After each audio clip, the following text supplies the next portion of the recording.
আসসালামু আলাইকুম গাইস। আমি এখন গাড়ির ভিতরে গাড়ি চালাচ্ছি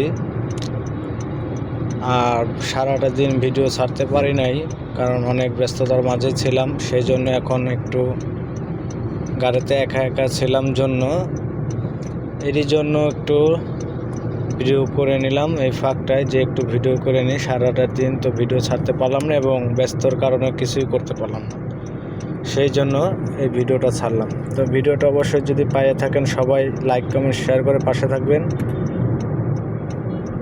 আর ভিডিও করার সময় লাগে, সেই সময়গুলো আমি পাচ্ছি না, কারণ এদের সময় এখনও ছুটি পাই নাই, এখনও ডিউটি করতেছি। তারপরে মাঝে মাঝে এই ফাঁকে একটু একটু করে ভিডিও করতে হয়। তো এখন বর্তমানে আছি নারায়ণগঞ্জ জালকুড়ি বুড়িগড় ফ্লাইওভারের উপরে। তো এখন গাড়ি চালানোর সময় বেশি কথা বলতে পারি না, তারপরও বলা হচ্ছে, এই জন্য আর কি একটু একটু করে কাটা কাটা বাধা বাধা আসতেছে।